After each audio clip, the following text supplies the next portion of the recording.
My husband threw divorce papers at me and said, "You have 36 hours to move out. My new girlfriend owns everything here now. You leave with nothing." He said it loud enough for the neighbors to hear, just to shame me. I only smiled. Because when she stepped inside that house, she learned a truth that changed everything.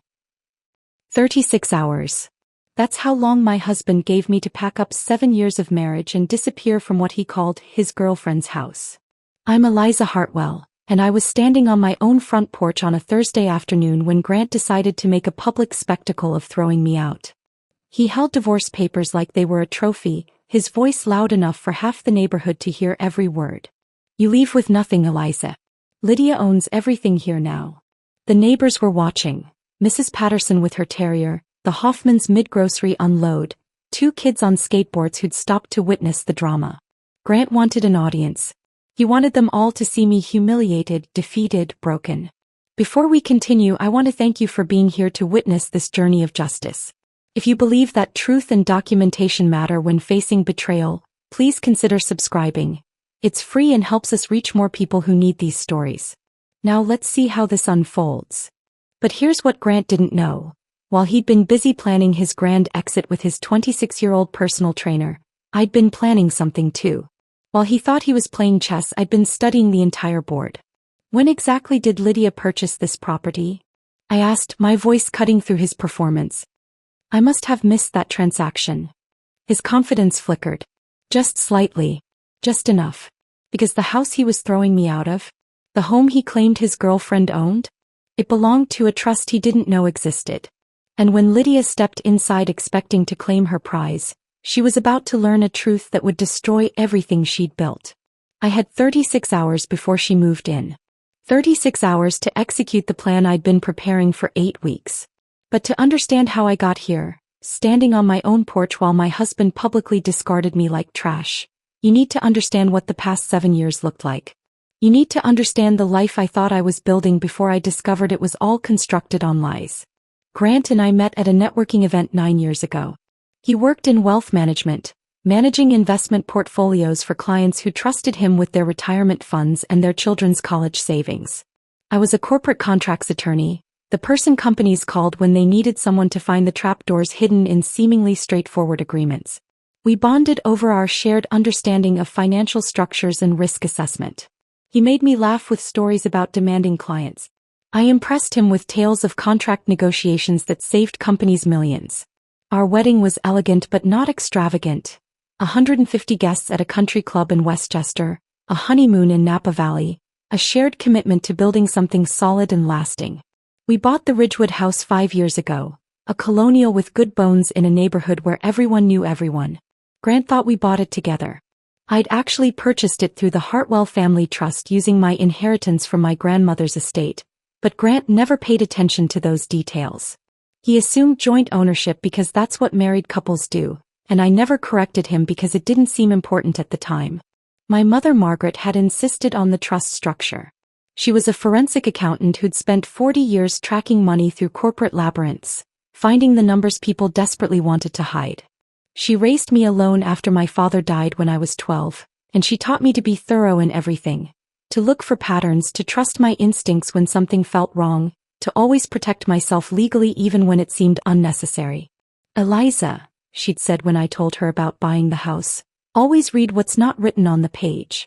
Put it in the trust. Keep it separate. You never know when you'll need that protection." I thought she was being paranoid. My marriage was solid. Grant was a good husband. We had the kind of life that looked perfect from the outside. Sunday brunches at the country club where Grant networked and I smiled politely. Summer barbecues where we grilled expensive cuts of meat for neighbors who discussed property values and school district ratings. Annual vacations to Cape Cod where we walked beaches and pretended our marriage was as picturesque as the lighthouse postcards in every gift shop. Our neighborhood was the type where everyone maintained careful facades. Mrs. Patterson walked her terrier past our house every morning at 7:15, always waving, always commenting on the weather, never acknowledging that her own marriage had quietly collapsed 2 years ago. The Hoffmans hosted block parties where children ran through sprinklers and adults drank wine from plastic cups while discussing local politics, carefully avoiding mention of their son's recent arrest for drug possession. Young couples pushed expensive strollers down tree-lined streets, their lives seemingly mapped out in increments of school years and mortgage payments, none of them admitting that beneath the surface aesthetics, everyone was struggling with something. I thought Grant and I were different. I thought we had something genuine beneath our own carefully maintained surface. The first crack appeared on a Tuesday evening in early September when Grant came home 2 hours late smelling like expensive perfume that wasn't mine. He claimed he'd been at a client dinner, but his shirt collar had lipstick on it, a shade of burgundy red I'd never worn. I didn't confront him right away. Instead, I did what my mother trained me to do. I watched. I listened. I began reading the spaces between his words. Client dinner ran late, he said, loosening his tie and avoiding eye contact. You know how it gets with these high-maintenance portfolio holders. They want to discuss every market fluctuation over expensive wine. I nodded, smiled, asked if he'd eaten enough. But my mind was already cataloging details. The way he turned away when he took off his jacket, the way he went straight to the bedroom instead of joining me in the living room like he usually did, the way the shower ran for 20 minutes instead of his typical 10. The lipstick stain was gone when he emerged, his collar now pristine. But I'd already photographed it with my phone. Grant's sudden fitness obsession started the next week. He joined an upscale gym in Paramus that cost more per month than most people's car payments. Designer workout clothes appeared in our closet, brands I'd never heard of with price tags I accidentally saw before he removed them. Protein powders lined our kitchen counter in flavors with names like Tropical Paradise Recovery and Midnight Chocolate Performance Blend. He talked constantly about his new personal trainer Lydia, how she was helping him optimize his performance, unlock his potential, realign his energy centers. She's a genius, he said one morning while mixing a green smoothie that smelled like grass clippings and disappointment. She understands the connection between physical wellness and financial success. Most trainers just count reps, but Lydia sees the whole picture. She's helping me develop discipline that translates directly to my portfolio management. I asked what she charged for this transformative wisdom. He waved the question away. It's an investment in myself, Eliza. You of all people should understand the value of professional development. At first, I told myself this was standard midlife crisis territory. Grant was 42, maybe he'd looked in the mirror one morning and seen his father's face staring back. The gym membership, the protein powders, the new clothes. These were classic symptoms of a man trying to recapture something he thought he'd lost. But then came the business trips. Scottsdale in late September. Miami in early October. Burlington, Vermont in mid-October. When I asked about these destinations, Grant had smooth explanations. Scottsdale was a wealth management conference. Miami was a client meeting with a retired executive. Burlington was a potential new client who preferred meeting on his home turf. The explanations were practiced, almost believable. Almost. I pulled up our credit card statements one night while Grant showered after another late gym session. The charges told a different story. The Scottsdale conference included spa services at a luxury resort, couples massage, romantic dinner for 2, upgraded suite.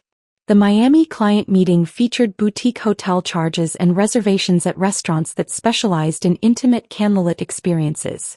Burlington showed purchases from lingerie boutiques and wine bars.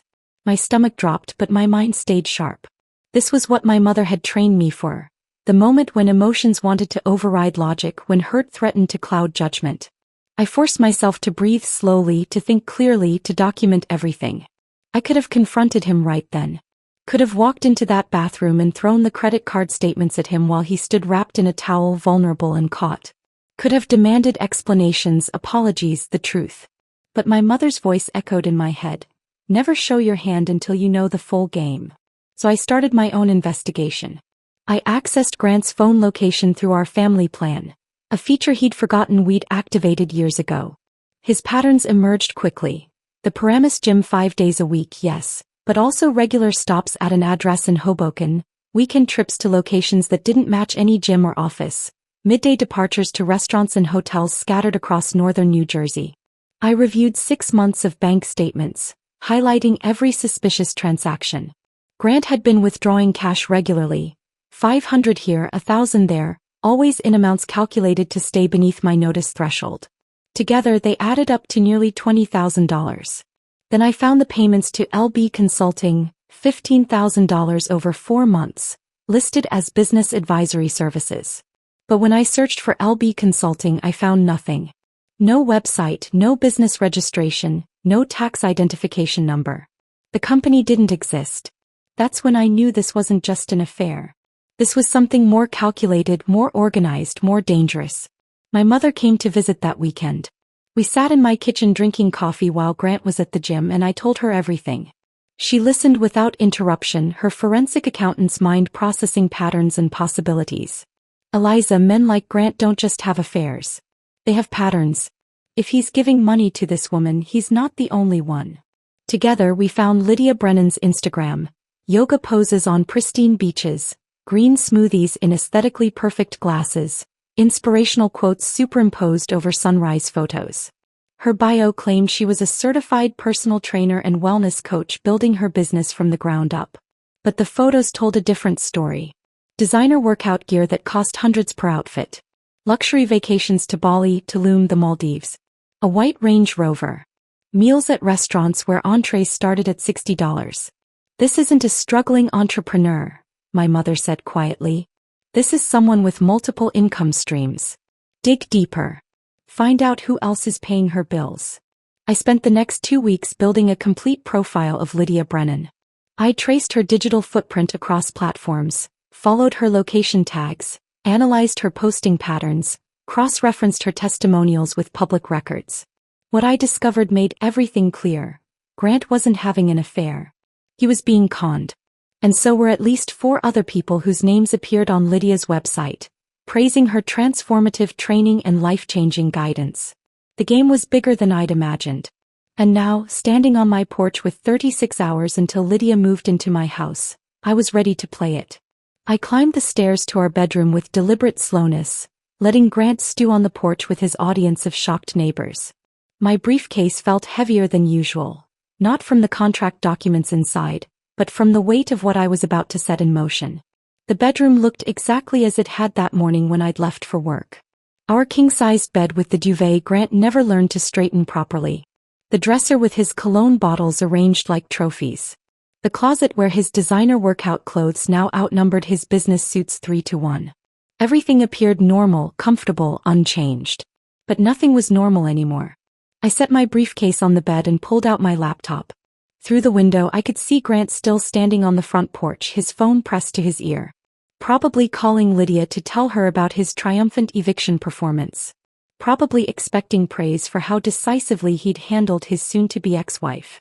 The thought made my jaw tighten. My phone buzzed.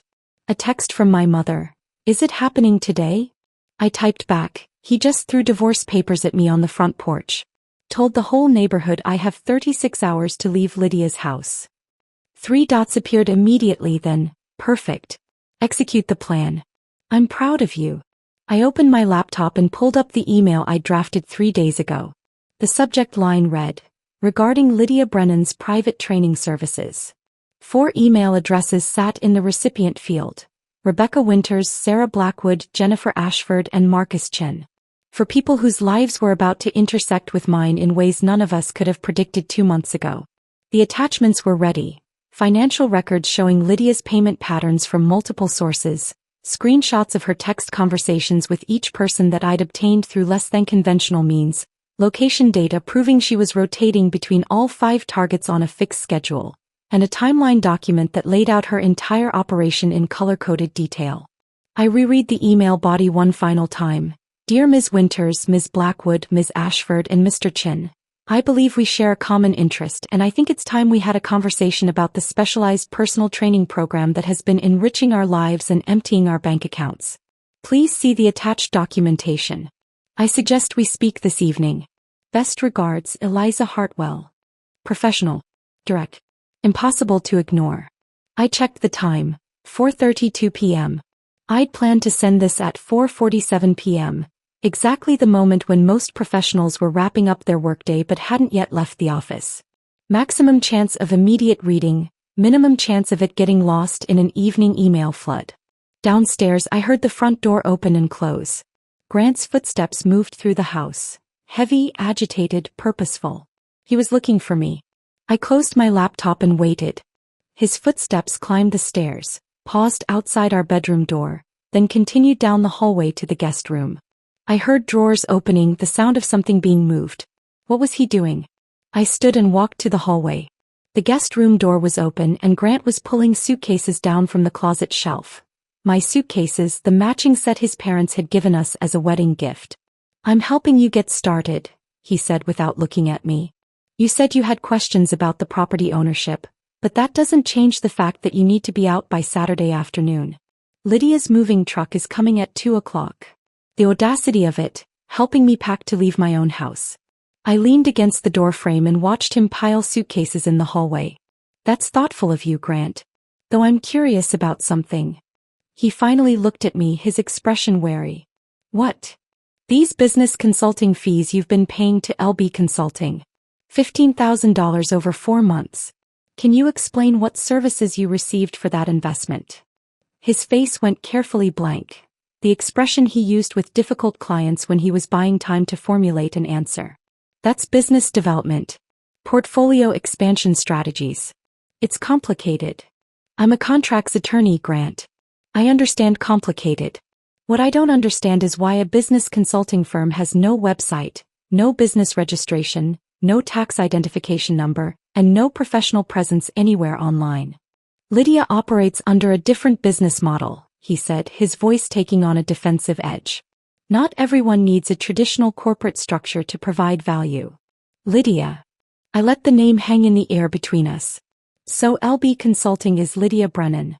Your personal trainer is also your business consultant." "She's more than a personal trainer." Grant's voice rose slightly. "She's a wellness coach, a life strategist, a con artist." The words landed like a slap. Grant's face flushed red, his hands clenching into fists at his sides. "You're jealous," he said, his voice shaking with anger. "You can't stand that I've found someone who actually supports my growth, who understands my potential, who's also taking money from Rebecca Winters, Sarah Blackwood, Jennifer Ashford, and Marcus Chin using the exact same playbook she used on you." Grant froze. His mouth opened, closed, opened again. "What are you talking about?" I checked my watch. 4:46 p.m. Perfect timing. "I'm talking about the fact that your girlfriend is running a rotation system across northern New Jersey. Monday mornings with Rebecca, who thinks she's helping Lydia escape an abusive ex-boyfriend. Tuesday and Thursday afternoons with Sarah, who believes she's supporting Lydia through a family medical crisis. Wednesday evenings with Jennifer, who's convinced she's funding Lydia's professional certifications. Friday lunches with Marcus, who thinks he's investing in her startup business. And weekends with you, who believes he's her financial knight in shining armor." The color had completely drained from Grant's face. He looked like someone had just explained that gravity was optional and he'd been flying all along without realizing it. "That's not true," he whispered. "You're making this up too." "To what, Grant?" "To save a marriage you just publicly destroyed on our front porch." I pulled out my phone and opened Lydia's Instagram, turning the screen so he could see her carefully curated feed. "Look at the location tags. Look at the timestamps. Cross-reference them with your own calendar and you'll see the pattern." His hand trembled as he took my phone, scrolling through the posts. I watched his face change as he processed what he was seeing. The Monday morning yoga posts from Montclair, the Tuesday afternoon boutique visits in Short Hills, the Wednesday evening wellness dinners in Summit, the Friday restaurant photos from Tenafly. "She told me those were client sessions," he said weakly. "Training appointments with other people." "She told you the truth. She just didn't specify what kind of training she was providing." I took my phone back and opened the email app. "Which is why I think it's time we all had a conversation about Lydia's specialized services." Grant looked at me like he was seeing a stranger. "What did you do?" "What any good attorney does when she discovers fraud. I documented everything, built an airtight case and contacted the other victims." I showed him the email draft, letting him read the subject line and recipient names. "In approximately 45 seconds, I'm going to send this email to 4 people who are going to be very interested in comparing notes about their experiences with Lydia Brennan." "Eliza, wait." "Wait." I looked at him with something between pity and contempt. "You just threw divorce papers at me on our front porch and told me I have 36 hours to leave the house my girlfriend supposedly owns. You humiliated me in front of our entire neighborhood. You expected me to collapse in tears and beg you to reconsider. But here's what you forgot, Grant. I'm not some suburban housewife whose identity is wrapped up in her marriage. I'm a contracts attorney who specializes in finding the traps hidden in seemingly straightforward agreements. And your girlfriend? She's the most poorly structured scam I've ever seen. I hit send at exactly 4:47 p.m. The email disappeared from my outbox, launched into the digital void, heading toward 4 people whose lives were about to change in ways they couldn't yet imagine. Grant stared at my phone like it was a weapon I just fired. What have you done? I've given 4 people the information they need to make informed decisions about their relationships with Lydia. What they do with that information is up to them. I walked past him toward the bedroom. Now if you'll excuse me, I have some calls to prepare for. I expect Rebecca Winters will reach out first. She's an attorney, she'll recognize the legal implications immediately.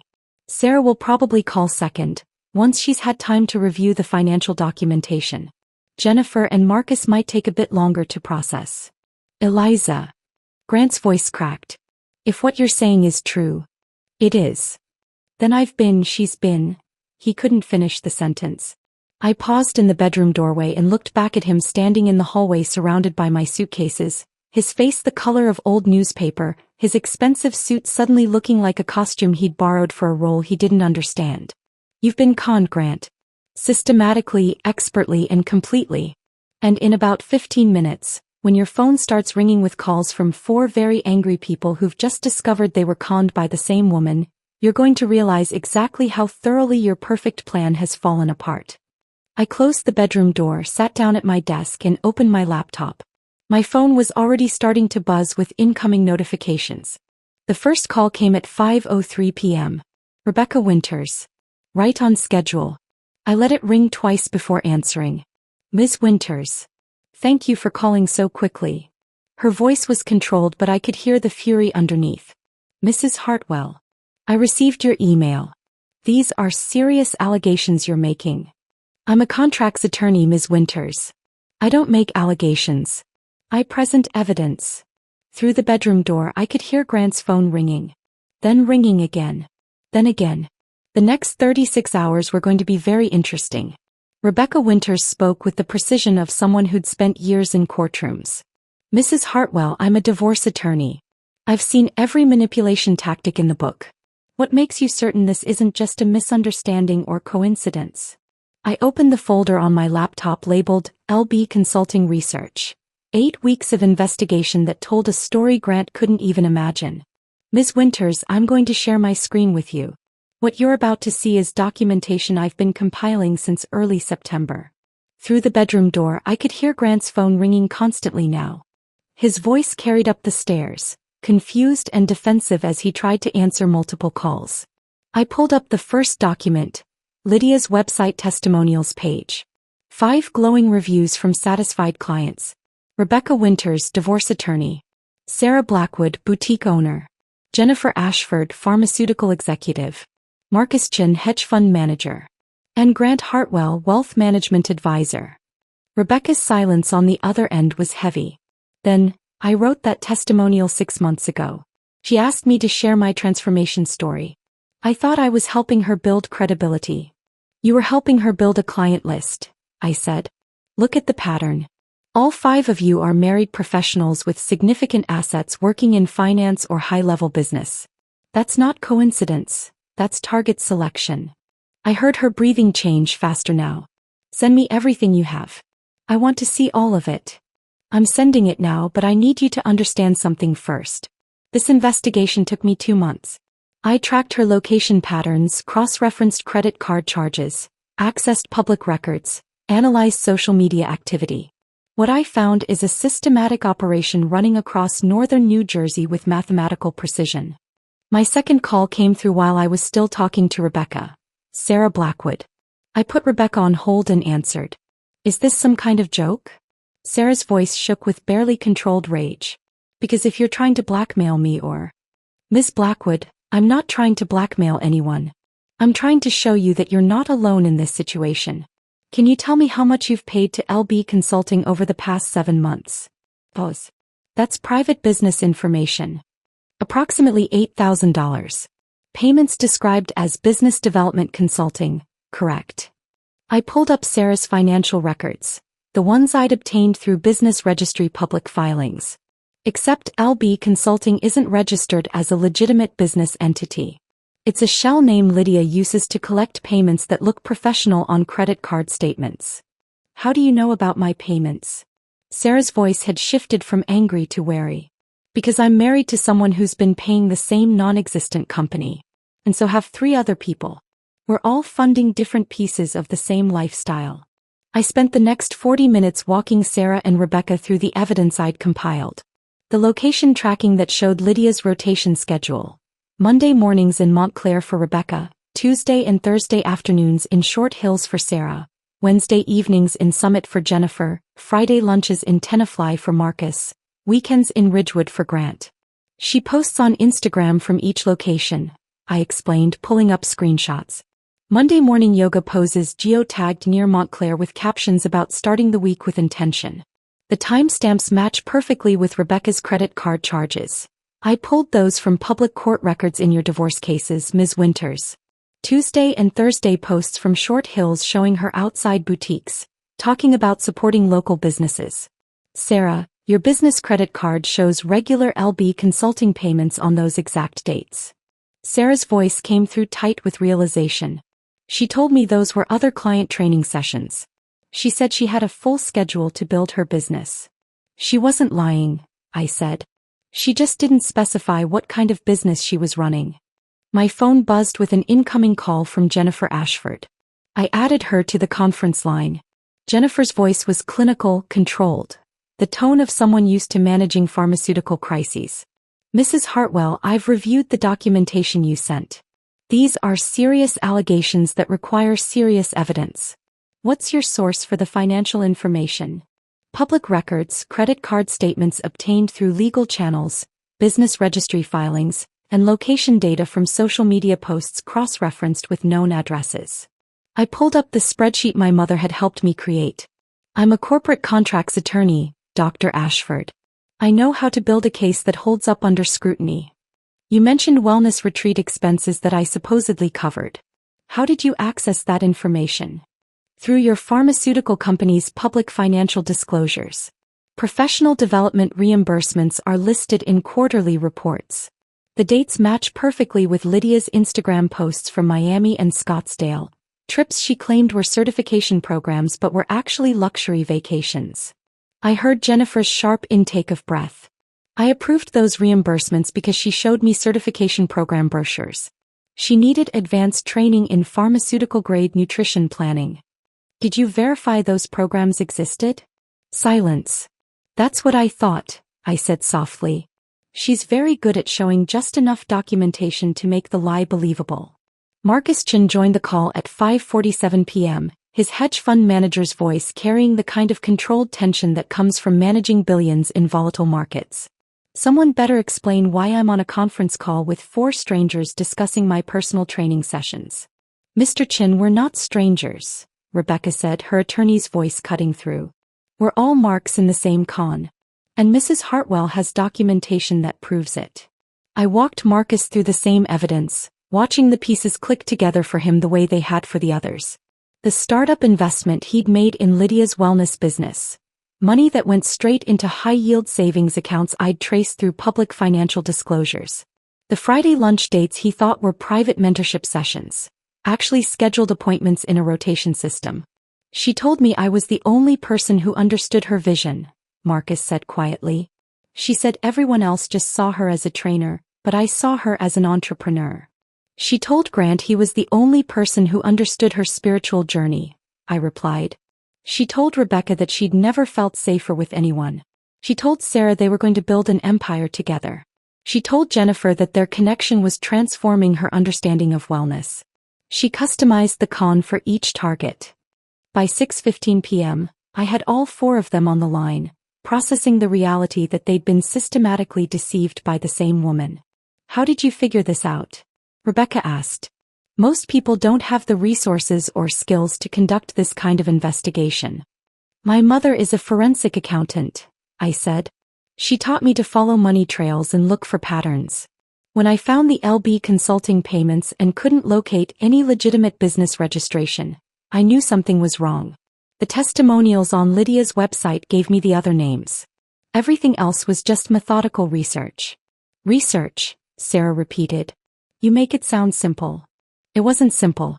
It took 8 weeks of tracking location data, analyzing social media patterns, accessing public records and cross-referencing financial information. But once I saw the pattern, it was impossible to unsee.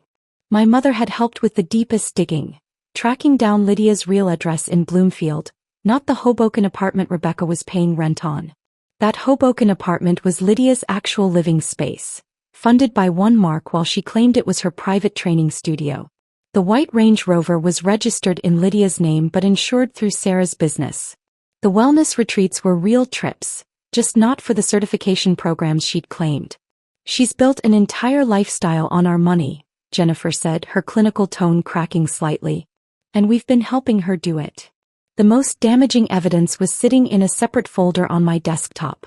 Screenshots of text conversations Lydia had saved to a backup cloud account.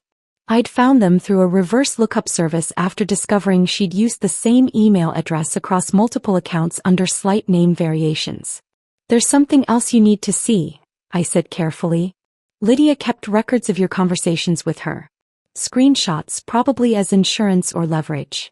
What kind of conversations? Marcus asked, his voice sharp. I pulled up the files. Conversations where Grant discusses divorcing me and giving her everything. Messages where you talk about leaving your wife once your kids graduate, Mr. Chin. Texts from Dr. Ashford about creating a pharmaceutical crisis at work to justify spending more time with Lydia. Plans from Ms. Blackwood about running a wellness empire together. And critically, detailed discussions with Ms. Winters about how to structure divorce proceedings to maximize asset extraction. The silence on the line was absolute. She wasn't just conning us, Rebecca said finally. She was collecting ammunition. Exactly. She has enough material to destroy 5 marriages, 5 careers, 5 reputations. She's been building leverage the entire time. Through the bedroom door I heard Grant's footsteps on the stairs. Heavy, defeated. His phone had finally stopped ringing. So what do we do now? Sarah asked. I looked at the clock. 6:33 p.m. 30 hours and 27 minutes until Lydia's moving truck arrived at my house. Now, I said, we coordinate. Coordinate how? Sarah asked, her voice still carrying the shock of discovering she'd been manipulated for 7 months. I pulled up a blank document on my screen, fingers already moving across the keyboard. We need to approach this systematically. Each of you has different expertise, different resources, different angles of attack. If we work together, we can build a case that Lydia can't escape from. Rebecca's attorney mind was already shifting gears. What are you proposing exactly? A coordinated response. Legal action, financial investigation, regulatory complaints, social media documentation. Everything happening simultaneously so she can't plug one leak while another keeps flowing. Through my bedroom door, I heard Grant's footsteps descending the stairs. He was leaving, probably to call Lydia and warn her that something had gone wrong. Let him. By the time she understood what was happening, it would be too late to stop it. I'm listening, Marcus said. What do you need from each of us? I opened a new group chat on my phone, a secure messaging app my office used for sensitive client communications. First, we need a secure channel. I'm creating a group chat now. Everyone check your phones. 4 notification sounds pinged through the conference line as I added them one by one. Rebecca, you're a divorce attorney. You understand fraud, you know how to file complaints with the right authorities, you can build the civil case framework. Can you handle the legal structure? Absolutely. I've already started mentally cataloging the charges. Fraud across multiple counties, identity theft through false business entities, tax evasion.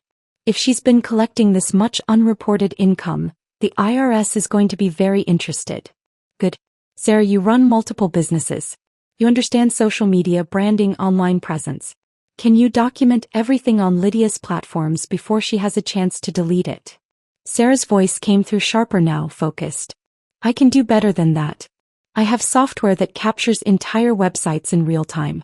Every testimonial, every post, every claim she's made. I can preserve it all with timestamps and metadata. She won't be able to claim anything was doctored. Perfect. Jennifer, you work in pharmaceuticals. You mentioned she sold you supplements claiming they were pharmaceutical grade. Can you coordinate with regulatory bodies about unlicensed sales? Jennifer's clinical tone returned. The FDA has a division specifically for this. If she's been selling products claiming medical benefits without proper licensing, that's federal jurisdiction. I can make the right calls tomorrow morning. Marcus, you manage investment portfolios. You understand money trails, banking systems, financial structures. Can you follow her accounts and trace where all this money has been going? Marcus's response was immediate. I have contacts at 3 major banks and 2 financial investigation firms. If she's running money through shell accounts, we'll find them. Money always leaves traces. Then we have our team. I pulled up a fresh spreadsheet, creating columns for each person's responsibilities.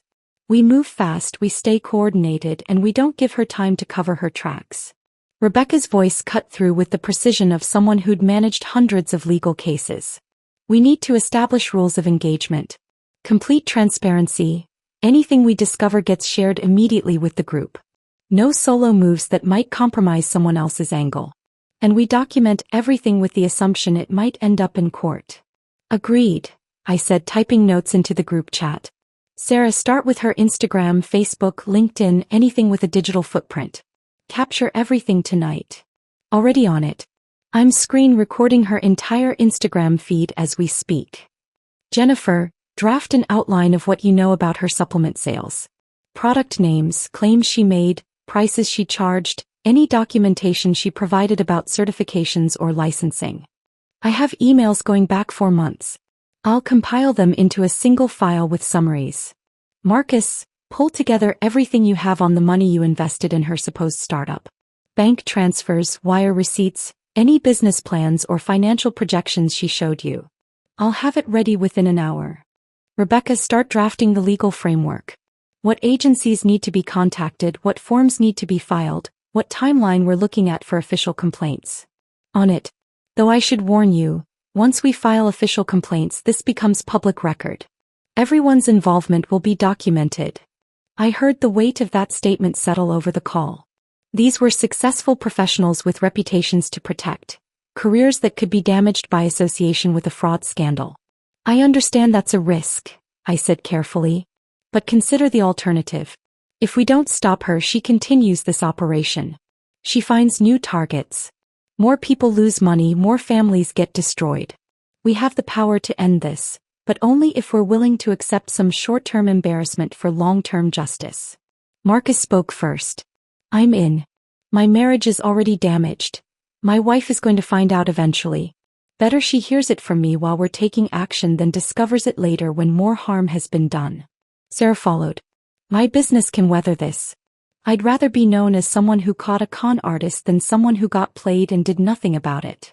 Jennifer's voice was steady. The pharmaceutical industry has strict ethics standards.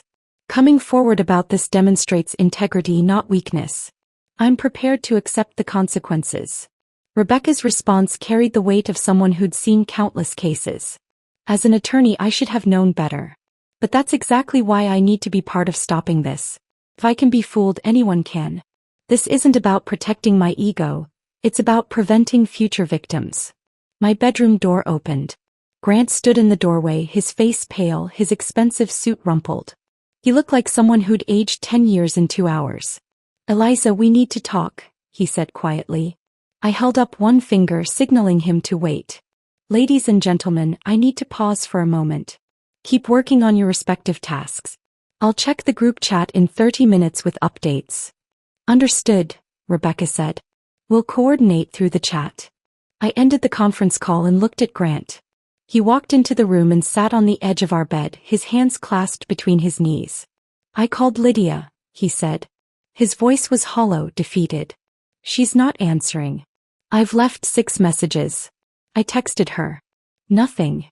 She knows something's wrong, I said, turning my chair to face him. She's probably trying to figure out how much damage has been done and what her exit strategy looks like. Grant looked up at me, and for the first time since this started, I saw genuine fear in his eyes. Is it all true? Everything you told those people? The other clients, the rotation schedule, the fake business entity. Every word. I have 8 weeks of documentation to prove it. He put his head in his hands. I thought she loved me. I thought we were building a future together. I felt something twist in my chest. Not sympathy exactly, but a recognition of the pain that comes from discovering you've been systematically deceived. I'd felt it myself when I first confirmed Grant's affair. The difference was that I'd channeled that pain into investigation instead of collapse. She didn't love you, Grant. She was working you. The same way she worked Rebecca, Sarah, Jennifer, and Marcus. You were a target selected for specific characteristics. Married, financially comfortable, professionally successful, emotionally vulnerable. How was I emotionally vulnerable? His voice rose defensively. You're 42 years old, working in an industry where youth and vitality signal success. Your clients are getting younger while you're getting older. You've been worried about relevance, about staying competitive, about proving you still have what it takes. Lydia saw that vulnerability and exploited it. Grant's phone buzzed. He grabbed it desperately, but his face fell when he checked the screen. Just my managing partner. Wants to schedule a meeting tomorrow morning to discuss client concerns. Your clients are already hearing about this? Word travels fast in our industry. One of Rebecca's clients is also one of my clients. He called my managing partner asking if it was true that I was involved in some kind of fraud scheme. My phone buzzed with notifications from the group chat. Sarah had already captured Lydia's entire social media presence and uploaded it to a secure cloud folder. Jennifer had drafted a preliminary complaint to the FDA about unlicensed pharmaceutical sales. Marcus had traced 3 bank accounts linked to Lydia's name variations. Rebecca had outlined complaints for the State Attorney General's office and the Consumer Fraud Division. We'd been coordinating for less than an hour and already had enough documentation to bury Lydia's operation. What happens now? Grant asked quietly. I looked at him sitting on our bed, his perfect life crumbling around him, his girlfriend revealed as a con artist, his career hanging by a thread. Part of me felt vindicated. Part of me felt sad. Mostly I felt tired.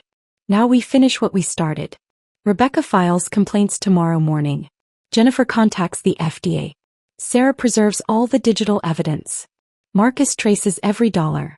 And I coordinate everything to make sure Lydia faces consequences for what she's done. And me? His voice cracked. What happens to me? That depends on you, Grant. You can cooperate with our investigation, provide whatever information you have, and possibly mitigate some of the damage to your reputation. Or you can continue trying to protect Lydia and go down with her ship. Your choice. He stared at me for a long moment. You really planned all of this. I documented a crime. I contacted the other victims. I coordinated a response. That's not planning revenge, that's pursuing justice. My phone buzzed again. Rebecca, State Attorney General's office opens at 8 a.m. I'll be there when the doors unlock. We're doing this. Grant stood up slowly, his movements heavy with defeat. I never meant to hurt you, Eliza. But you did. You humiliated me on our front porch. You tried to throw me out of my own house. You planned to give everything to a woman who was using you for money. I turned back to my laptop. The difference between us is that when I got hurt, I did something about it. He walked to the door, paused, looked back. For what it's worth, I'm sorry. Save your apologies for when you're explaining this to your clients. He left, closing the door behind him. I returned to my laptop and opened the group chat. Everyone's still here? I typed. For immediate responses, yes. Here. Ready. Confirmed. Then let's finish building this case. We have 29 hours until Lydia's moving truck arrives at my house. I want to make sure when she gets here, she's greeted by something very different from what she expected. The group chat exploded with activity over the next 3 hours. At 7:15 p.m., Sarah sent a screenshot with a message that made my chest tighten. Just confirmed 2 additional victims in Bergen County. Found them through mutual connections on Lydia's Facebook. Same pattern. Married professionals, significant assets paying for private wellness coaching. Reaching out to them now. 7 victims. Not 5. 7. Jennifer's message came at 7:22 p.m. Spoke with a contact at the FDA. Her supplement operation is completely unlicensed. She's been selling products with pharmaceutical claims. weight loss, hormone regulation, immune system enhancement, without any certification. That's federal jurisdiction. They're opening a file. Marcus at 7:30 p.m. Traced funds through 3 shell companies registered in Delaware. She's been moving money systematically to avoid detection. This isn't amateur hour. Someone taught her how to structure this. Possibly a previous victim who worked in finance. I'm digging deeper. Rebecca at 7:35 p.m. Filing preliminary complaints with State Attorney General tomorrow morning at 8 a.m. Also contacted the IRS Fraud Division. With 7 victims and unreported income exceeding $200,000 over 3 years, this is serious tax evasion. $200,000. I stared at that number trying to process the scale of what Lydia had built. This wasn't just a personal trainer having affairs with clients. This was an organized criminal operation running across multiple counties, possibly multiple states. I stood and walked to the bedroom window looking down at our quiet street. The Hoffman's house was dark except for the flicker of a television in their living room. Mrs. Patterson's porch light cast long shadows across her front yard. Everything looked normal, peaceful, unchanged. But inside this house, inside this room, I was coordinating the dismantling of someone's entire life. My phone buzzed. A text from my mother. How's it going? I typed back. 7 victims now. Federal charges likely. Everything converging faster than I expected. Her response was immediate. You're doing the right thing. Stay focused. I heard the front door open downstairs. Grant coming back inside after another unsuccessful attempt to reach Lydia by phone. His footsteps moved through the house. Kitchen, living room, his home office. Searching for something or maybe just avoiding coming back upstairs to face me. At 7:45 p.m., Sarah sent another update. One of the new victims, Helen Torres, pharmaceutical rep from Ridgefield, says Lydia told her she was planning to settle down with a wealthy advisor who was divorcing his wife. Helen gave her $20,000 as an investment in their future business together. That wealthy advisor is Grant. My hands clenched around my phone. $20,000. From someone who thought she was investing in a partnership with my husband. I forwarded the message to Grant's phone with a simple note. You should see this. 3 floors below I heard his phone chime. Then silence. Then a sound that might have been a groan or a sob. I couldn't tell which. Rebecca sent a voice message at 7:48 p.m. Eliza, I need to warn you about something. Once we file these complaints tomorrow, things are going to move fast. Lydia will likely be contacted by authorities within 48 hours. She's going to know who initiated this investigation. You need to be prepared for her response. People like this don't go down quietly. I played the message twice, letting Rebecca's warning settle over me. He was right. Lydia had spent 3 years building this operation, collecting leverage, maintaining control. When she realized it was all collapsing, she would fight back with everything she had. At 7:50 p.m., headlights swept across my bedroom wall. I walked to the window and looked down to see Lydia's white Range Rover pulling into our driveway with deliberate confidence. She parked behind Grant's Mercedes, the vehicle's gleaming paint catching the streetlights. My breath caught in my chest. She was here. Here. 24 hours early. The driver's door opened and Lydia stepped out, wearing designer athleisure that probably cost $600. Black leggings with mesh panels, a matching sports bra under a cropped jacket, pristine white sneakers. Her blonde hair was pulled back in a high ponytail that swung as she moved. She looked like she'd stepped out of a luxury fitness magazine, all lean muscle and confident grace. She pulled an expensive leather duffel bag from the passenger seat, then walked to the back of the Range Rover and opened the hatch. Inside were boxes, actual moving boxes labeled with black marker. Kitchen, bedroom, bathroom. She'd already packed. She'd already labeled everything. She was moving in a full day early, probably to establish possession before I could react. I grabbed my phone and texted the group. Our guest of honor has arrived. 24 hours early. She's unloading moving boxes. Are you ready for the reveal? For responses came within seconds. Rebecca, ready. Recording this on my phone from my office. Time-stamped documentation. Sarah, I'm screen recording everything. Got my camera set up. This is going to be incredible. Jennifer, document everything. Every word, every reaction. Marcus, about time.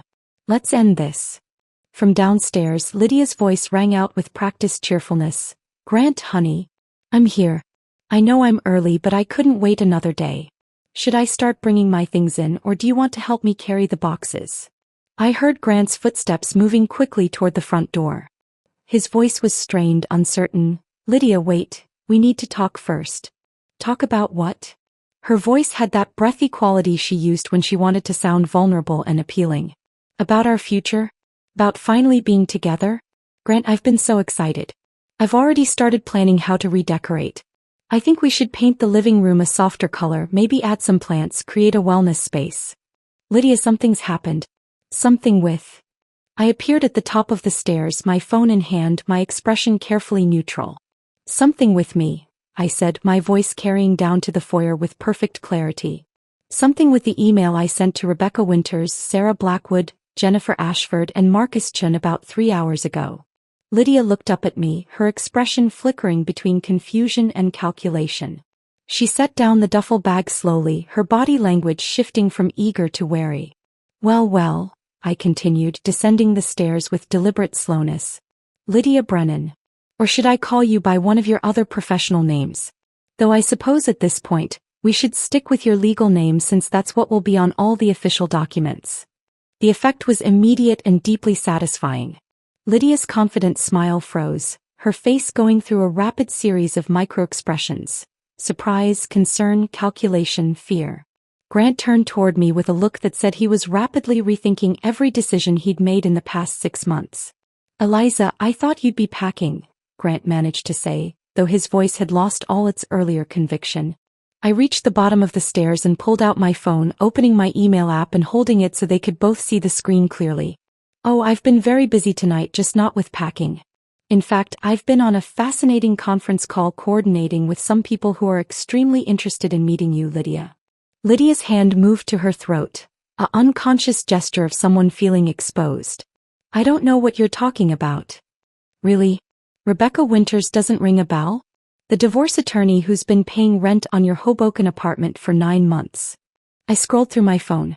"Or Sarah Blackwood, who's been covering the lease on that beautiful Range Rover you just parked in my driveway. Or Jennifer Ashford, who funded your luxury wellness retreats to Miami and Scottsdale. Or Marcus Chun, who invested $25,000 in your startup business that doesn't actually exist." Grant made a sound like he'd been punched.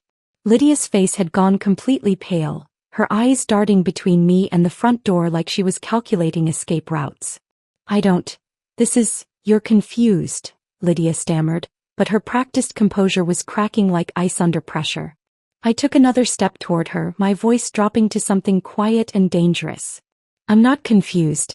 I'm a contracts attorney who spent 8 weeks documenting your entire operation. I know about the rotation schedule. Mondays with Rebecca, Tuesdays and Thursdays with Sarah, Wednesdays with Jennifer, Fridays with Marcus, weekends with Grant. I know about the fake business entity you used to collect payments. I know about the text messages you saved as leverage.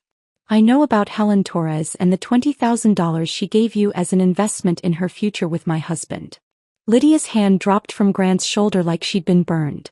She took a step backward, her designer sneakers squeaking slightly on our hardwood floor. "Grant, she's lying," Lydia said, but her voice had lost its breathy appeal.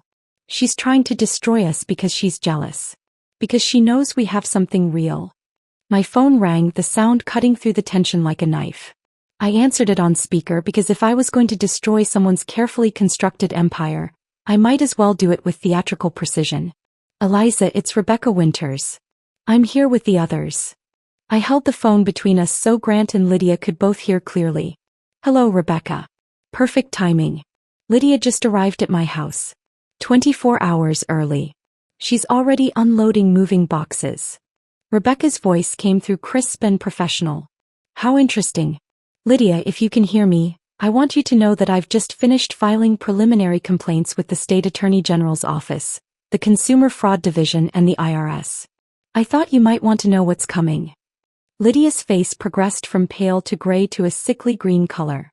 Her mouth opened but no sound came out. Sarah's voice joined the call. "This is Sarah Blackwood. I've documented your entire social media presence. Every testimonial, every claim, every fabricated story. It's all preserved with timestamps and metadata. You can delete your accounts now, but it won't matter. We have everything. Jennifer's clinical tone cut through next. Dr. Jennifer Ashford. I've contacted the FDA about your unlicensed supplement operation. They're very interested in products claiming hormone regulation and immune system enhancement without proper certification. That's federal jurisdiction. Marcus's voice was last, cold and precise. Marcus Chin. I've traced your money through 3 shell companies registered in Delaware.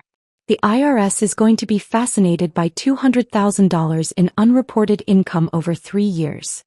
The silence that followed was so complete I could hear the vintage clock in the hallway ticking away the seconds. Lydia grabbed her duffel bag with shaking hands, backing toward the door. I smiled, watching her world collapse in real time. Leaving so soon? I asked. But you just got here. Lydia's hand tightened on her duffel bag. For a moment I thought she might actually run, just bolt out the door and disappear into the night. But instead she straightened her shoulders and tried one more time to salvage the situation.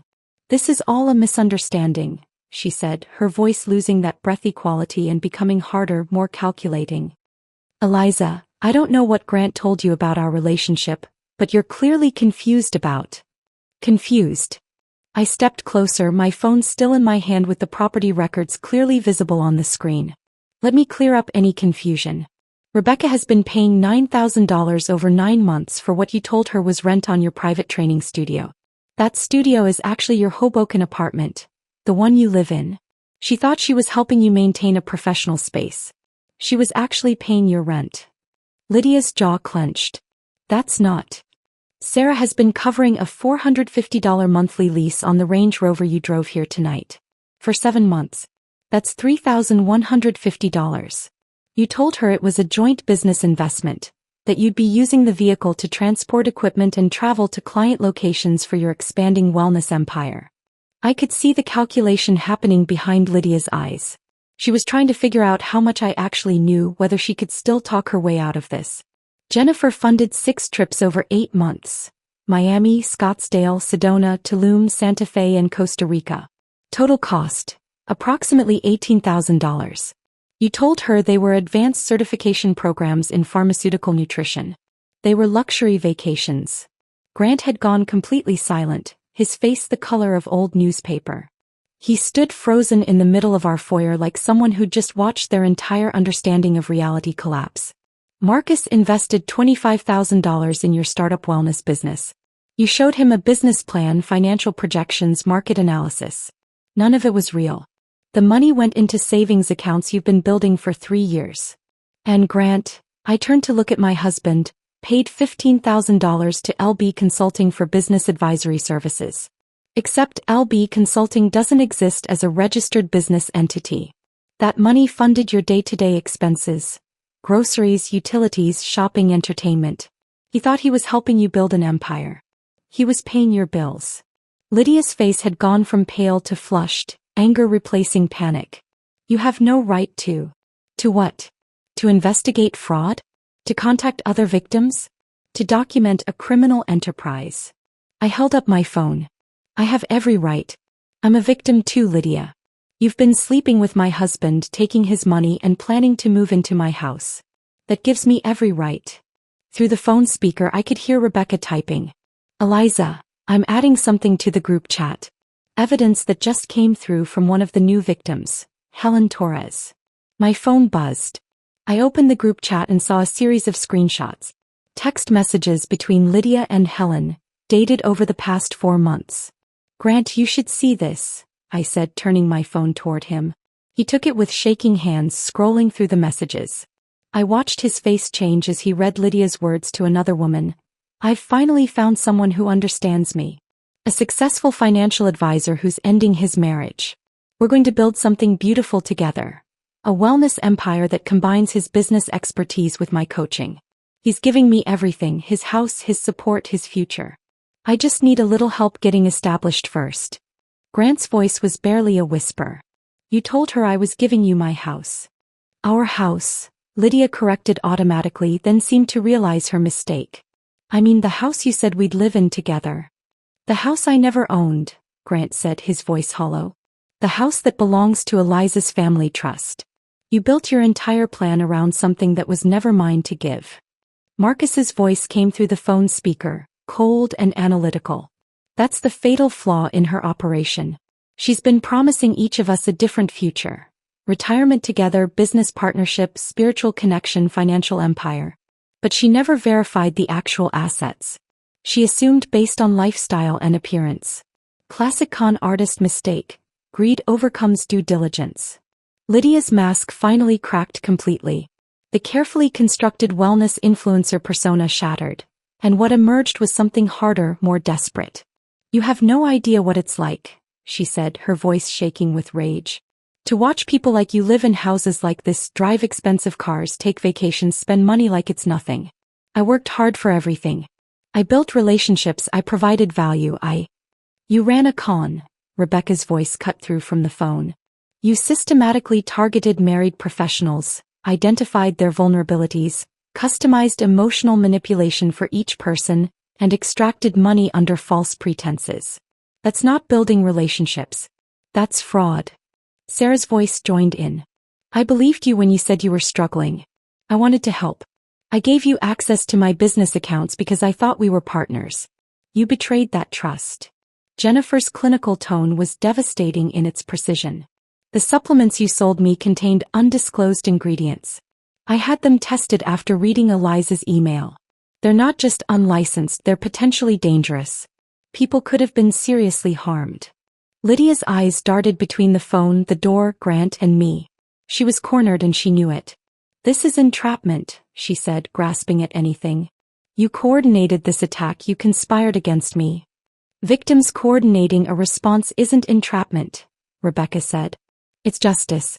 And tomorrow morning when I walk into the State Attorney General's office, they're going to agree. Grant finally found his voice. How many? He asked Lydia. How many people have you done this to? Lydia's silence was answer enough. We've identified 7 confirmed victims in the past 3 years, Marcus said through the speaker. But based on the financial patterns I'm seeing, I suspect there are more. Probably dating back 5 or 6 years, possibly in other states before she established her operation in New Jersey. Grant set my phone down on the hall table and looked at Lydia like he was seeing her for the first time. I told you about my clients. I told you about my career. I talked about getting divorced, about building a future together. And you were working me the entire time. Grant, you don't understand. I understand perfectly. His voice was flat, empty of emotion. I was a target. That's all I ever was. Lydia made one last desperate attempt to control the narrative. Fine. You want the truth? Yes, I took money from people who could afford to give it. Yes, I told different stories to different people. But I provided value. I helped you get in shape, Grant. I gave Rebecca emotional support during her divorce cases. I helped Sarah think through business strategy. I provided Jennifer with wellness guidance. Marcus got financial advice. Everyone got something. We got lies, I said quietly.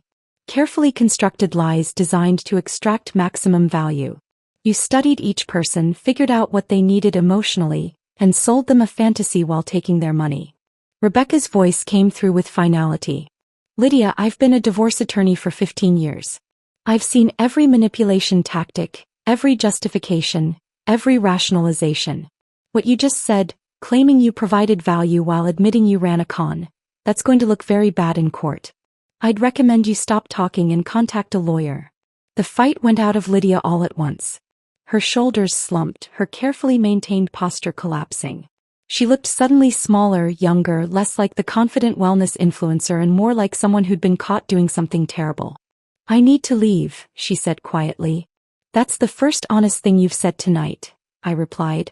She picked up her duffel bag and walked toward the door. Grant didn't try to stop her. Neither did I. At the doorway she paused and looked back. For what it's worth, I did care about you, Grant. At least a little. Grant's laugh was bitter, broken. You cared about my bank account. Get out of my sight. Lydia opened the door and stepped out into the night. The Range Rover, Sarah's Range Rover, started with a smooth purr. The headlights swept across our front windows as she backed out of the driveway. We stood in silence, watching the taillights disappear down our tree-lined street. Through the phone speaker, Rebecca spoke first. That went better than I expected. She didn't deny anything. That's going to make the legal proceedings much simpler. She knew she was caught, Marcus said. No point in denying documented evidence. Sarah's voice carried a note of satisfaction. Did you see her face when you told her about the house ownership? That was beautiful. Justice usually is, Jennifer said quietly. I picked up my phone from the hall table. Thank you everyone. For believing me, for coordinating so quickly, for being willing to come forward. This wouldn't have worked without all of you. We should thank you, Rebecca said. You connected the dots. You brought us together. You gave us the power to stop her. What happens now? Sarah asked. I looked at Grant, standing in our foyer surrounded by the wreckage of his carefully planned future. Now we finish what we started. Rebecca files her complaints tomorrow. The rest of us provide documentation. And we let the legal system do what it's designed to do. Agreed, Marcus said. I'll have my financial documentation ready by morning. Same, Jennifer confirmed. I'll continue monitoring her social media in case she tries to delete evidence, Sarah added. We said our goodbyes and ended the call. I set my phone down and looked at Grant. 7 years, he said finally. 7 years of marriage. And it took you 8 weeks to destroy everything. I didn't destroy anything, Grant. You did that yourself when you chose her over me. I just made sure there were consequences. He nodded slowly, seeming to age before my eyes. What happens to us now? I thought about the divorce papers he'd thrown at me on the front porch that afternoon. About the public humiliation he'd intended for me. About the house he'd tried to give away that was never his to offer. Now, I said quietly, you find somewhere else to sleep tonight. Because this house, my house, isn't your home anymore. Grant didn't move. He stood in the foyer staring at the space where Lydia had been standing moments before, like if he looked long enough she might reappear and explain that this was all some terrible misunderstanding. Grant, I said quietly. I meant what I said. You need to find somewhere else to sleep tonight. He turned to look at me, his face going through a series of expressions. Anger, denial, desperation, and finally something that looked like acceptance. Where am I supposed to go? That's not my problem anymore. You can go to a hotel, you can call a friend, you can sleep in your car for all I care. But you're not staying in this house tonight. Eliza, please. Please what? Please forgive you? Please pretend you didn't throw divorce papers at me on our front porch this afternoon? Please forget that you tried to evict me from my own house so your con artist girlfriend could move in. My voice was rising despite my efforts to stay calm. You humiliated me in front of our entire neighborhood. You made me a spectacle. You expected me to collapse in tears and beg for another chance. Well, here's your reality check, Grant. I'm not begging. I'm done. He opened his mouth, closed it, opened it again. Can I at least pack some clothes? You have 15 minutes. Take what you need for a few days. We'll figure out the rest through lawyers. Grant climbed the stairs slowly, each step heavy with defeat. I heard him moving around in our bedroom, drawers opening, closet doors sliding, the sound of a suitcase zipper. Through it all, my phone kept buzzing with updates from the group chat. Rebecca at 8:47 p.m. Just got confirmation from the state attorney general's office. They're opening a formal investigation first thing Monday morning. This is moving faster than I expected. Sarah at 8:52 p.m. Found Lydia's backup Instagram account under a slight name variation. She's been using it to recruit new targets. Screenshots captured and saved. This woman was planning to expand her operation. Jennifer at 9:03 p.m. FDA investigators want to interview all of us about the supplements. They're treating this as a public health concern. Apparently one of the ingredients she was using is banned in the U.S. Marcus at 9:15 p.m. Traced the Delaware shell companies back to a business consultant in Atlantic City. Lydia didn't create this structure herself. Someone taught her. I'm digging into the consultant now. This might be bigger than just her operation. I poured another glass of wine and sat at the kitchen table, watching the investigation expand in real time through my phone screen.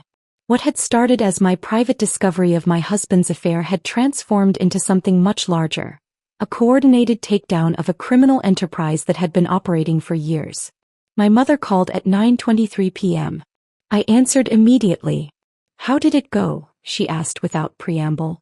Lydia showed up 24 hours early with moving boxes. We confronted her with all 4 victims on speakerphone. She tried to deny it, then tried to justify it, then fell apart completely.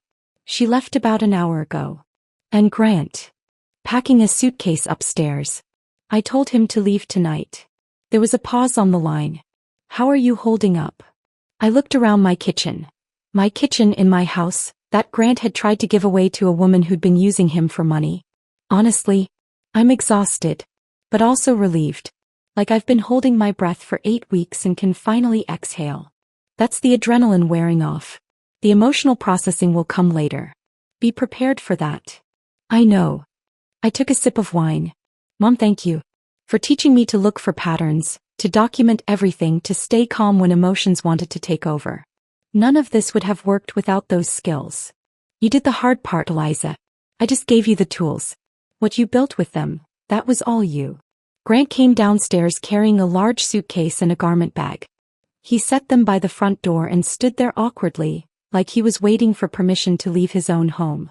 Mom, I need to go, I said. Grant's leaving. Call me tomorrow. We'll talk through next steps. I ended the call and looked at Grant. Is that everything you need?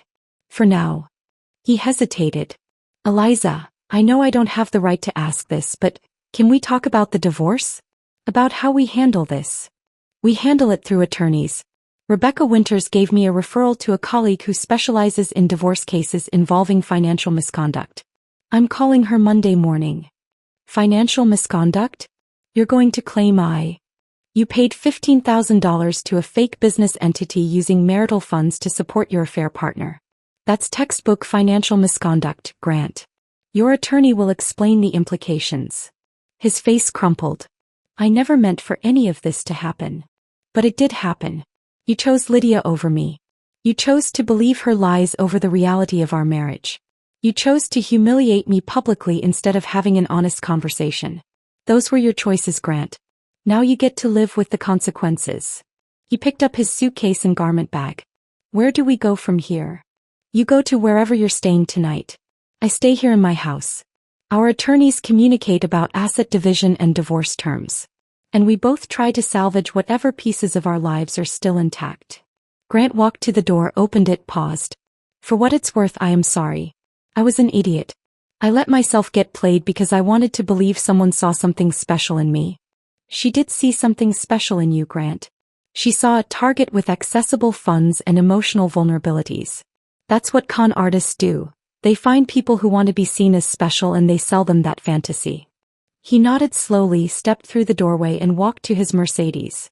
I watched him load his suitcase into the trunk, watched him sit in the driver's seat for a long moment before starting the engine, watched the taillights disappear down our street. Then I closed the door, locked it and stood alone in my foyer. The house was quiet. No Grant on work calls in his office. No television sounds from the living room. No shower running upstairs. Just silence and the faint hum of the refrigerator and the ticking of the hallway clock. I walked through the rooms, turning on lights, reclaiming the space that had almost been taken from me. The living room where Grant and I used to watch movies. The kitchen where we'd had breakfast together for 7 years. The dining room where we'd hosted dinner parties. The home office where I'd spent 8 weeks building the case that would end our marriage. My phone buzzed. A text from Rebecca. How are you doing? I typed back. Grant just left. House is empty. I'm okay. Her response came quickly. First night is always hard. Call if you need to talk. Any hour. Sarah sent a message to the group chat. Just checking on everyone. Tonight was intense. We all okay? Jennifer, dealing with it. My husband wants to know everything. Difficult conversation ahead. Marcus, my wife kicked me out. Staying at my brother's place. Can't say I blame her. Rebecca, sleeping in my guest room tonight. My husband needs space to process. We'll figure it out. 4 marriages damaged or destroyed. 7 victims total, probably more we hadn't identified yet. Years of lies and manipulation finally brought into the light. I sent a message to the group. Thank you all for your courage tonight. For being willing to come forward, to confront her, to demand accountability. We're all dealing with the fallout, but we stopped her. That matters. Rebecca, it matters enormously. We saved whoever she was targeting next. Sarah, and we have each other now. That's not nothing. Jennifer agreed. We should plan to meet in person once the legal proceedings start. Present a unified front. Marcus, I'll coordinate schedules. We've become a team whether we planned to or not. I poured the rest of my wine down the sink, rinsed the glass and placed it in the dishwasher. Then I climbed the stairs to my bedroom. The bedroom that had been mine and Grant's but was now just mine. The room looked the same but felt different. The bed we'd shared. The dresser where his cologne bottles had sat until tonight. The closet where his clothes had hung next to mine. I changed into pajamas, washed my face, brushed my teeth. Normal nighttime routine in a life that had become anything but normal. My phone buzzed one more time. A text from my mother. Sleep well. Tomorrow starts the next chapter. I climbed into bed, turned off the light, and lay in the darkness listening to the house settle around me. Friday morning arrived with autumn sunlight streaming through my bedroom windows. I'd slept better than expected, exhaustion overriding emotional turmoil. My phone showed missed calls and text messages from before 7 a.m. The group chat had exploded overnight. Rebecca at 6:47 a.m. Just got off the phone with the prosecutor's office. They want to interview all of us Monday. Bring all documentation. Sarah at 6:52 a.m. My husband saw the news. Someone leaked the story to a local reporter. It's going to be public soon. Jennifer at 7:03 a.m. My pharmaceutical company is conducting an internal investigation. They want to know if I used company funds for personal matters. This is getting complicated. Marcus at 7:18 a.m. 3 of my investment clients called this morning. Word is spreading fast. My firm is in damage control mode. I checked the local news website. Sure enough, there it was. Local fitness instructor under investigation for multi-county fraud scheme. The article didn't name victims, but it laid out the basic structure of Lydia's operation. Multiple targets, fake business entities, unreported income, unlicensed pharmaceutical sales. My phone rang. Grant. I debated not answering, but curiosity won. What? Have you seen the news? His voice was panicked. It's everywhere. My managing partner called me at 6 this morning. They're putting me on administrative leave pending an internal review. That's not my problem, Grant. Eliza, please, can we at least coordinate our public statements? If we present a unified front. There is no unified front. You're a victim of a con artist and a perpetrator of financial infidelity. I'm a victim of both you and her. Those aren't the same position. But if the news connects us. When the news connects us, I'll tell the truth. My husband had an affair, misused marital funds, tried to evict me from my own house, and got played by a professional con artist. All of that is factually accurate. That's going to destroy what's left of my reputation. You destroyed your reputation yourself, Grant. I'm just not covering for you anymore. I ended the call and blocked his number. The consequences were spreading like wildfire through our community, and I was standing at the center of the flames I'd lit. The weekend passed in a strange blur of silence and phone calls. Saturday morning, Rebecca contacted me about coordinating our statements for the prosecutor's office. Sunday afternoon, my mother drove up from her house to sit with me in the kitchen and review everything that had happened. You handled it perfectly, she said, reviewing the documentation on my laptop. Every piece of evidence is clean, properly sourced, legally obtained. They can't challenge any of this. What about Grant? I asked. Will he face charges too? Mom shook her head. He's a victim, even if he's also a perpetrator in your marriage. The prosecutor will focus on Lydia. Grant will face consequences through the divorce proceedings and his career damage, but that's civil, not criminal. Monday morning arrived with the weight of finality. Rebecca filed the official divorce petition at 9 a.m., citing irreconcilable differences and financial misconduct. By noon, Grant's attorney had responded requesting mediation. By 3 p.m., we were sitting in a conference room at Rebecca's law firm with both attorneys and a neutral mediator. Grant looked terrible. His expensive suit hung differently on him like he'd lost weight. Dark circles shadowed his eyes. His hands shook slightly as he paged through the divorce petition. This is excessive, his attorney said, pointing to the asset division proposal.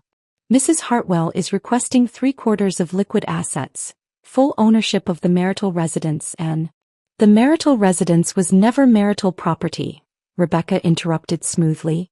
It's owned by Hartwell Family Trust. Mr. Hartwell has no legal claim to it whatsoever.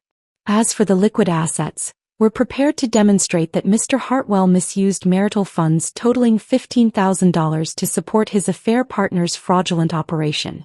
That constitutes financial infidelity under New Jersey law. Grant's attorney looked at him. Grant nodded slowly. I don't want to fight this. Mr. Hartwell, I'd advise you to. I don't want to fight, Grant repeated, his voice hollow. She's right. About all of it. I made terrible choices. I destroyed our marriage. I got played by a con artist. I don't have the energy or the moral standing to argue for a better settlement. The mediation took 2 hours. By the end, we had a preliminary agreement that would be formalized within the week. I got the house, 75% of our joint savings, my full retirement account, and an acknowledgement in the divorce decree that Grant's conduct had been the primary cause of marital dissolution. Grant got his 401k, 25% of the joint savings, and the remainder of his dignity if he could find it. We signed the preliminary agreement in silence. As we stood to leave, Grant looked at me across the conference table.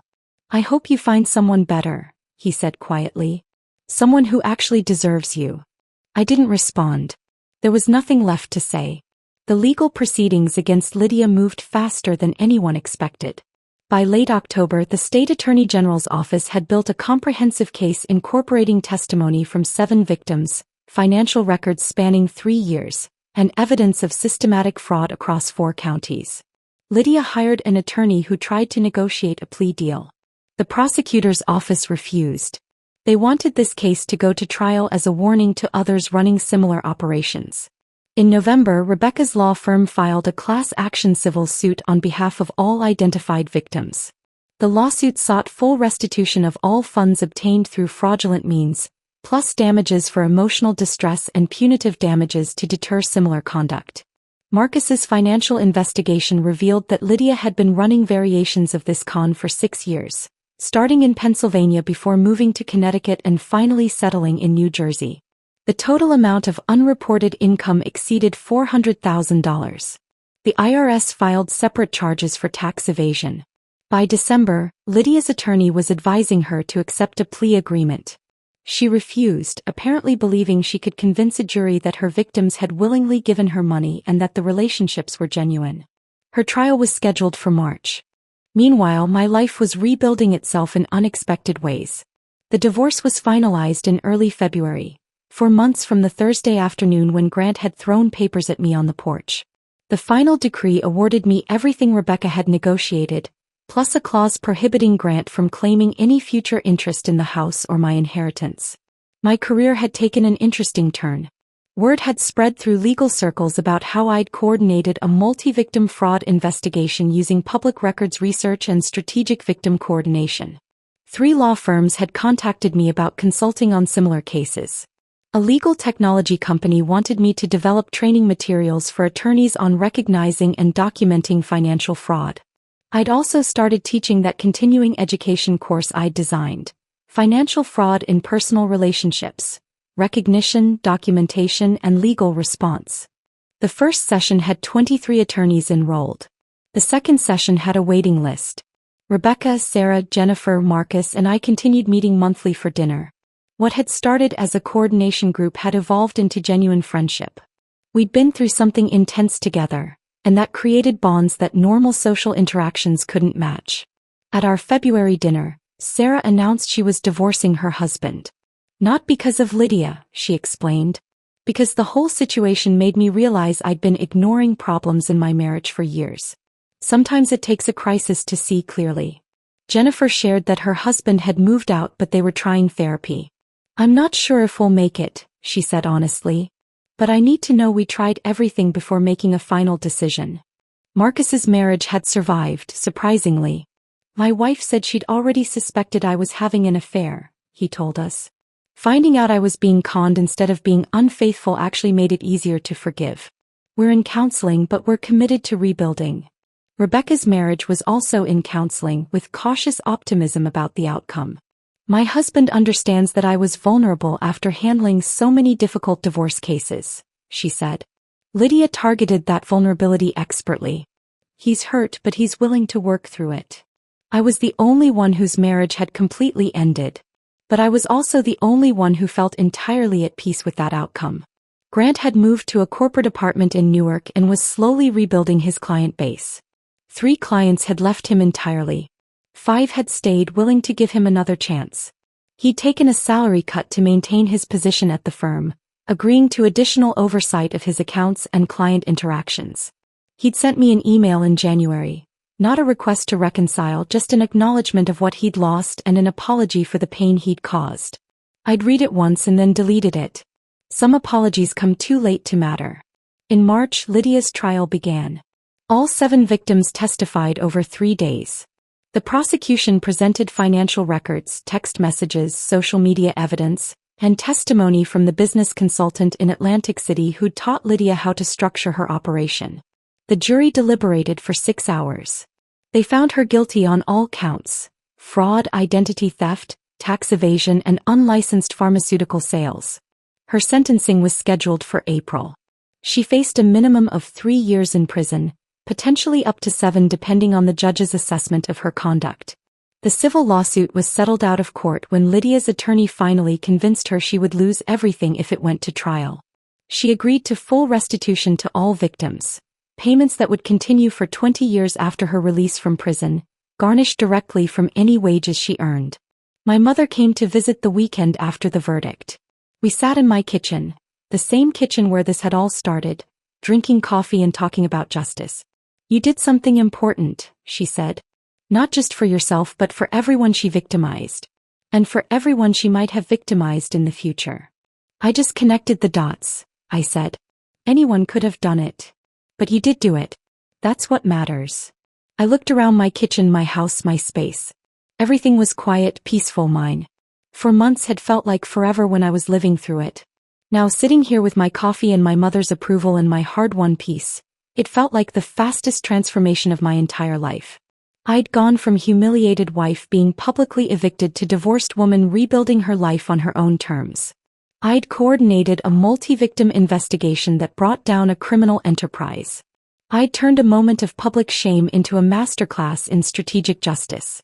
And I'd learned exactly what I was worth, which was significantly more than I'd been accepting. My phone buzzed. A text from Rebecca. Dinner next week? Sarah wants to celebrate the verdict. I typed back, absolutely. My house. I'll cook. As this was my house now. Fully, legally, completely mine. The house Grant had tried to give away. The house Lydia had tried to claim. The house that had been mine all along, even when I'd been too accommodating to insist on that truth. I opened my laptop and began planning the week ahead. Legal consultations on Tuesday and Thursday. Teaching my course on Wednesday evening. Dinner with my found family of fellow victims on Saturday night. A life rebuilt from wreckage. A career strengthened by crisis. Friendships forged in fire. The morning light filtered through my kitchen windows, warm and golden and exactly right. I took another sip of coffee and smiled. Justice had taken time, but it had perfect documentation and always collected every dollar owed. And I had learned to stand my ground, trust my instincts, and never again settle for less than I deserved. The house was quiet. The coffee was hot. The future was mine to design. And that was exactly how I liked it. If this story of calculated justice had you holding your breath, smash that like button right now. My favorite part was when Eliza revealed the property trust while Lydia stood there with her moving boxes. What was your favorite moment? Drop it in the comments below. Don't miss more empowering stories like this. Subscribe and hit that notification bell so you never miss an upload.